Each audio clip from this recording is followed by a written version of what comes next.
Opening night is here, and the Bucks have landed in Philadelphia. As far as I can tell from social media, they're going to play the Sixers. The Sixers lost to the Celtics, but we're going to break this one down. We're going to look at the Bucks' perspective first of all, and then we're going to have a little chat about what we might have seen from the Sixers and what we can expect in this opening night game. So let's get started. You are Locked On Bucks, your daily Milwaukee Bucks podcast, part of the Locked On Podcast Network. Your team every day. Welcome to Locked On Bucks. My name's Kane Pittman. You can see and hear me on this show Monday to Friday and find some other stuff over at ESPN alongside me, the founder of brewhoop.com and longtime voice of the podcast, Frank Madden, for today's episode that's brought to you by Prize Picks. First-time users can receive a 100% instant deposit match up to $100 with the promo code Locked On. That's prizepicks.com and the promo code Locked On there. And of course, we thank you for making Locked On Bucks your first listen or first watch of every day. And we're into the regular season now. Officially, opening night is here. The NBA's already started. I don't know why the Bucks are waiting 2 days before they play their first game, but they're doing it. They're in Philly. The injury report is in, Frank. And so far as we can tell, it looks like obviously Middleton, Connaughton, and Joe Ingles aren't playing, which we understood was going to be the case, but it perhaps suggests Wesley Matthews is good to go for at least some minutes. I spoke with Justin about this the other night, but I haven't asked you yet. What are you expecting lineup-wise from this Bucks team in a matchup against this particular Philadelphia team, which does look a little bit different? Yeah, I mean, I guess the speculation coming out of the open scrimmage over the weekend was that based on what happened there, and I think maybe some of the comments, but referring to the group as starters, whether that means they're actually the group that's going to start on Thursday night, we don't know. But it was, again, kind of underscoring the challenge the Bucks have right now, in that when essentially all of your small forwards that would otherwise be playing rotation minutes are injured, you are either playing small because you're playing 2 point guards or 2 shooting guards, or you're playing very big because, generally means you're playing Giannis with Bobby and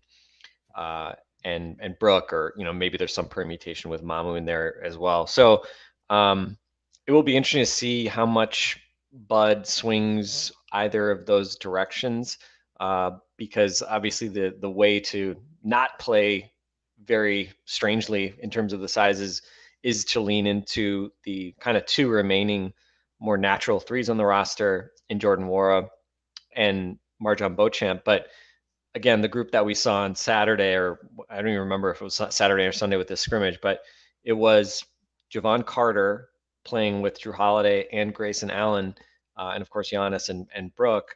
So, what would that kind of grouping mean in a potential matchup like this? I mean, I think fundamentally, this is where, again, you just sort of look at Jrue Holiday and say, well, thank God we have Jrue Holiday, because, he's your point guard, but the flip side is he can play with a smaller guard like Jevon Carter and guard shooting guards, and Jevon Carter can just be pressuring ball handlers. If you're playing the Sixers, obviously you could say, well, Tyrese Maxey's the smallest, quickest guy out there. Jevon, go defend that guy.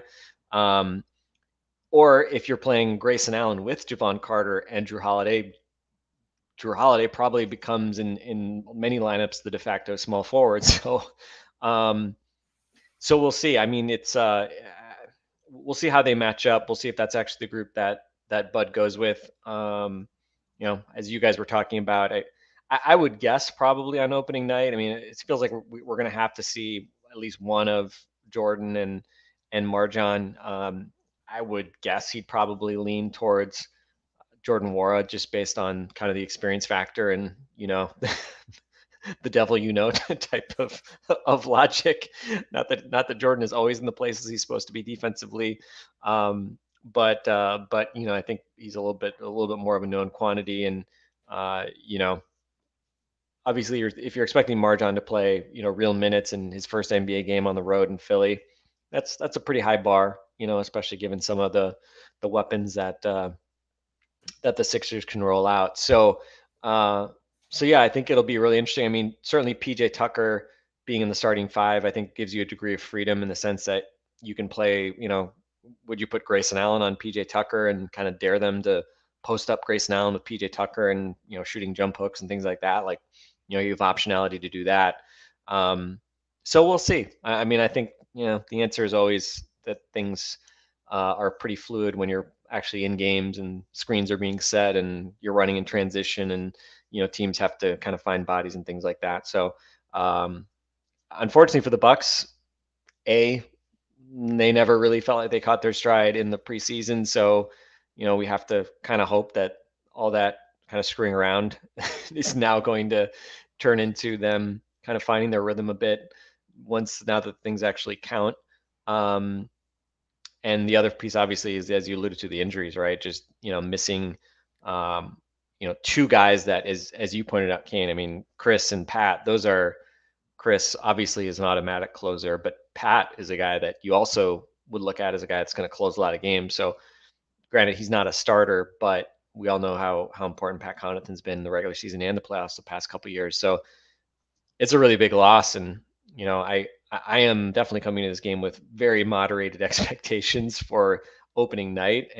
But as you guys pointed out, again, you hope that the relative softness of the schedule will be coming very handy here and that the Bucks can kind of weather the storm of injuries. And I mean, heck, let's just hope there aren't more, right? Let's hope Wes Matthews' ankle holds up. Let's hope Giannis and Jrue in particular don't fall victim to some random ankle turn or worse, because you hate to start a new year with a bunch of guys on the sideline, but that's the way it goes. And we know we'd rather have these guys out now than in the spring, which we saw how well that worked out for the Bucks without Chris Middleton. So again, I'm sure they're going to take their time and get these guys right before we see them again. But in the meantime, Bucks are going to need some of these deeper rotation guys to really step up.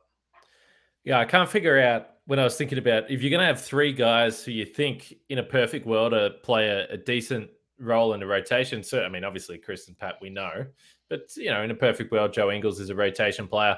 I was trying to figure out whether you have three guys on opening night out, whether it's better to spread them across positions or literally all be the same type of player, but it just leaves the Bucks a little bit thin at the moment. They can go smaller, they can go bigger. It'll be interesting to see how they play that out. But if we talk about our friends at Prize Picks, one thing that I feel confident about is Giannis is going to get a lot of rebounds in this game. The scoring will be interesting because Joel Embiid, you got PJ Tucker, who's going to be, I would say, pretty ferocious. We saw that last year when he was playing in Miami, but plenty of rebounds for Giannis tomorrow, I'm predicting. And if you don't know about Prize Picks, you pick 2 to 5 players, and if they score more or less than the Prize Picks projection, you can win up to 10 times on your money on any entry based on whether you think it'll be the over or under there. There's no competing against other people. It's just you versus the projections available. And if you want to try other sports, there's NFL as well. Take all the unders with the Packers, MLB, NHL, there's golf, there's all sorts of stuff, and entries can be made in 60 seconds or less. It's that easy. There's safe and fast withdrawals as well, and currently operational in over 30 states and our friends north of the border in Canada. So download the PrizePicks app or go to prizepicks.com and sign up to play daily fantasy sports. First-time users can receive $100, 100% instant deposit match up to $100 with the promo code Locked On. So if you deposit $100, you'll get $100 back. Don't forget to enter the promo code Locked On and sign up for instant deposit match up to $100 at prizepicks.com. So defensively, you brought up something interesting there. So the Sixers the other night, Harden, Maxey, Tobias Harris, PJ Tucker, Joel Embiid. So we have seen in previous years where the Bucks would use Giannis and he would, I guess, defend PJ Tucker, but with the idea that he can kind of do whatever he wants, and they would gamble on the guy that perhaps is not the offensive threat. Now, the Bucks have been talking about not wanting to give up so many threes, and do they not care about PJ Tucker shooting corner threes in this game? Is there another matchup for Giannis? Because I think watching what Giannis does in this game defensively is going to be fascinating. You think that Jrue Holiday goes to James Harden, which is the obvious matchup, but Harden also had 12 free throw attempts in the first game. We've spoken about the concerns about foul trouble there. What can Wes Matthews possibly do defensively? So how do you see it playing out with the key guys for the Bucks defensively and probably specifically Giannis? It's a great question. I mean, again, I'll say this. I think you're going to see just different things. I mean, I think probably with Giannis, probably don't overthink it too much. And we know Giannis as kind of the rover free safety is caliber guy. So I think, again, it depends a little bit on who else they're starting and how much you may need to hide guys. If you've got Grayson out there, is Grayson Allen defending Tobias Harris? I don't think that's really a good matchup, just given the strength differential. Do you want Grayson Allen defending Tyrese Maxey? I don't think that's a great matchup.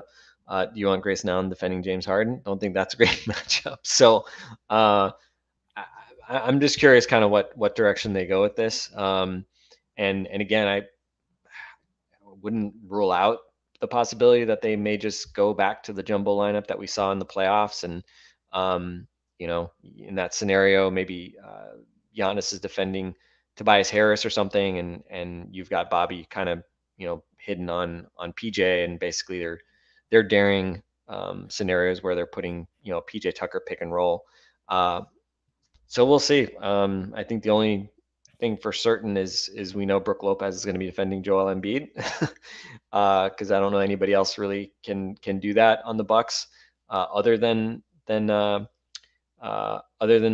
Brook. I think I'm curious if Serge Ibaka really has much of anything for Joel at this point. We'll see. Is he plan B? Is he the automatic plan B? I know they play Bobby Portis a lot, but they might go big, as you said. I would expect they'll probably. I expect we'll see Serge Ibaka. Probably get first quarter minutes. That would be my guess is they're going to go a little deeper and play some of the go with Serge and want to just put a little more of the size in there. But we'll see. I mean, obviously a lot of talk in the preseason about Bucks trying to defend the 3-point line more. A lot of talk, I would say not a whole lot of evidence that they figured out much of anything necessarily as far as how they were going to find that balance between defending the rim as they always have and trying to cut down a little bit on the 3-point numbers. The 3-point opponent shots were way down, but again, sample sizes were so small, and they also played some teams that honestly just don't shoot tons of threes. So we'll just kind of see how things work out. I think in terms of the grand scheme of the NBA season, I think the things I'm most interested in is, when you look at the Sixers team, and they are, I think, with reason, have become kind of a fashionable choice for some people to come out of the East, just in part to just kind of be different. I know John Hollinger picked them on I think on the Zach Lowe pod the other day. And I thought the most interesting thing about watching that opener between the Celtics and Sixers was just, the defensive challenges that the Sixers had. And, obviously we know what PJ can do. He's 39 years old now. So again, expecting him to do that for 30 minutes a night for 82 games is asking a whole lot. And I kind of, the thing that kind of stood out to me a bit too was just, Joel Embiid, I think, sort of carries the reputation of being this, really, really good defensive center. Maybe not like all defensive caliber center, but at least has the potential to be that kind of guy when he's engaged. And I just feel like the last couple of years, like I don't know, I've been pretty underwhelmed by him defensively. And when you think about the issues that they have with, the guards defensively for different reasons, Maxey just being very small and Harden just being kind of, indifferent, not small, but indifferent.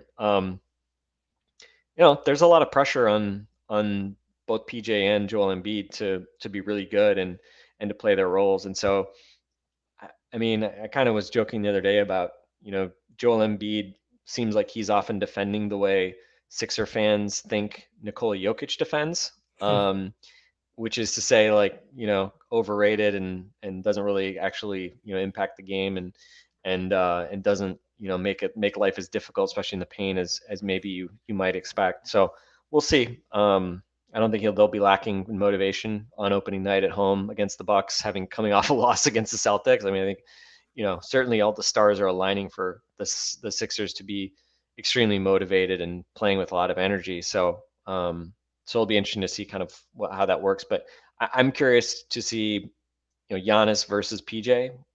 Giannis had a lot of problems against the Heat last year, but again, that's also playing in a Spo system. Spo's teams have always, I think, defended Giannis better than pretty much almost anybody. So putting PJ on the Sixers, what's that going to look like? Again, we hope that obviously Giannis can do what Giannis does and figure out ways to make buckets. And I think back to that last game last year that Joel Embiid made a big deal about how Giannis killed them when he was off the floor. And so that's part of the reason why they got PJ Tucker was to try to give a little bit more of that steadiness if Joel is not on the floor. So I think that's an interesting one. And then Harden had big numbers on opening night, so I think obviously there's going to be a microscope on him all year, just in terms of how productive can he be. Very curious to see how the Bucks defend him, how the Bucks defend the Harden Embiid pick and roll, and Harden being such a pick and roll dependent guy, I think also, to me, that kind of neutralizes a little bit of what makes Jrue great, because again, is Jrue's absolute best skill getting over screens and rear contesting. Like, I don't, that I'm not saying he can't do that or he can't be good at it, but I think Jrue's strength is more in sort of his 1v1, his versatility, the switchability, being able to play up and down. And we'll see how much he's asked to do that in a game like this. We'll see if they switch much. I think there were some hints that with Bobby Portis, and at least if they're putting Bobby into pick and rolls, that they may switch a lot of that. So we'll see. We'll see if Bobby's out his dancing shoes, if he gets switched onto James Harden a fair bit. But I don't know. Hopefully he fares better than Marcus Smart on opening night. That was, I think hopefully you guys, if you saw any highlights of that game, you probably saw Harden just maybe push off like a tiny bit, but Marcus Smart, like, just go absolutely, like, just launch himself. Honestly, impressive. It was crazy. Like, he basically put himself into the first row from the foul line practically. I want to say shout out to our friend Pratik Patel, by the way. He tweeted this clip, and this was an old tweet of his. And it's like Owen Wilson and Vince Vaughn. I don't know what movie it's. Wedding Crashers. It's Wedding Crashers. And he's like, every time I turn around, you're on your ass. And it's like, and that was literally Marcus Smart. We sat through it for 7 games, but geez, he's on the floor a lot. And so is Joel Embiid, by the way. Both of those guys are just always on the floor.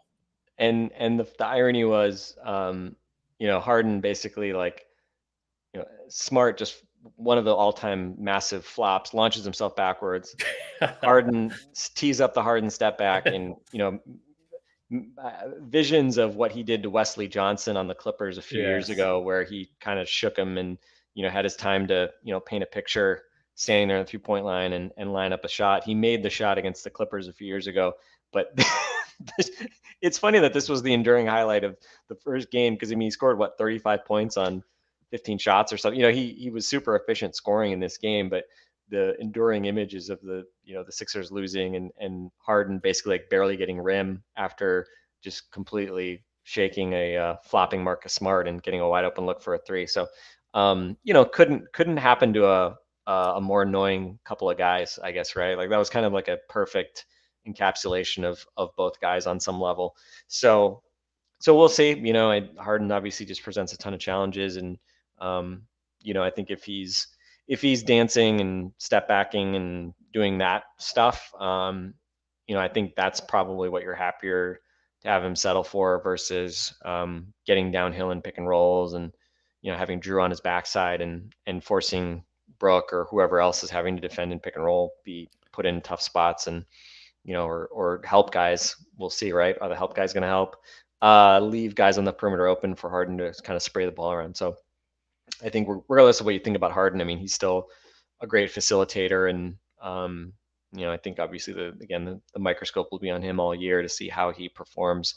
But yeah, I don't know. We'll see. I think certainly these first few weeks of the season, kind of like same story as what we said in the playoffs after Chris goes down. The pressure is on Giannis and Jrue to really just be monsters and bring it on both ends. And if they can't do that, right, if one of them has an off night, especially on against a team like the Sixers, it's just going to be really hard to win. And So I'm going into opening night. I'm going to bring in low expectations. Hope they give a good effort. Hopefully Philly maybe doesn't bring their shooting boots, and maybe they miss a bunch of shots, and hopefully you can steal a win. But a game like this, I certainly think you favor the home team and on an opening night scenario. And again, especially just given the health differential with the Bucks versus where Philly is. All right, programming note, we're about to do the Over and Under podcast. We're going to try and keep it short and sharp. I remember back in the day, we've done Over and Under podcasts that went for near on 2.5 hours. It's got completely out of control. But we've got about 8 that we want to go through. We're going to rip through them. So make sure you check the podcast feed. If you're listening to this, that'll be there as well. And I also want to mention game-to-game NBA. Every moment, every top performance, every result, Locked On game-to-game covers every game from across the NBA with local analysis that only Locked On can deliver. Follow game-to-game on Locked On NBA, available on the Odyssey app, YouTube, or wherever you get your podcasts. I don't know if we need to get into this because I think we're just going to have to see how it plays out. But my last thought on this is, as I'm thinking about this Bucks team, the Sixers scored 117 points. They were well over 50% on 2-point attempts against a pretty good Boston Celtics defense, even though there was no Rob Williams. In the preseason, the Bucks gave up 74% within 5 feet of the basket. And I know there was a bunch of random players that were playing in that game, but I get the sense that the Bucks are going to have to score points in this game to win. And without Chris Middleton, I'm just wondering, maybe Giannis goes off. That's great, but you're probably still going to need another 70 points from somewhere. And it's going to be fascinating whether it's a Jordan Wara or whether it is a Javon Carter that continues to shoot well. But certainly getting the points on the board is something that I'm looking for because I'm not sure. We haven't seen great offense from this team in the preseason, and they've certainly struggled in the past without Chris Middleton. So, yeah, the PJ Tucker and Joel Embiid interior has me a little bit anxious, Frank. Well, hopefully Joel, and honestly, part of it is just like, I don't expect Joel Embiid to play balls out defense throughout the regular season because he's probably afraid of getting hurt, right? Just given the way he plays, he's always throwing himself on the ground, especially offensively. He throws himself on the ground a lot, but he's kind of flopping around trying to get fouled. He's sort of like the reverse of, not the reverse of Marcus Smart, because Smart flops around pretty much, probably when he's everywhere. Yeah, when he's walking into the gym, he's flopping around probably. But yeah, I'll say this: Joel is not really. 1v1 against Giannis, right? We've seen that matchup a lot. Like, I think Giannis doesn't mind that because he knows that he can just go straight into Joel's chest, and he's generally not a guy that wants to take charges. Like, he's kind of too proud to do that. So, hey, game on. The thing is, they never take a night off against the Bucks, though, Frank. Like Embiid. Well, we know PJ does. Yeah, we know PJ definitely doesn't. That's for sure. Yeah. So it's going to be fascinating. All right, Bucks and Sixers. Let's get into this over and unders pod in a little bit here. But this game is 6:30 p.m. tip. Is that right? Central time? I believe that's correct. 6:30 p.m. So we'll be back after the game. We'll do a post-game pod. The first official post-game pod of the 2022-23 season. One of these teams are going to get their first win. Hopefully it's the Bucks. Also, check out the Locked On NBA podcast. They're covering everything from around the league. 12 games tonight as we're recording this. It was chaotic. I was flicking between a bunch of different games. So check out Locked On NBA, and they'll have you covered there. Thanks for making Locked On Bucks your first listen. For Frank and myself, we'll speak to you guys after the game.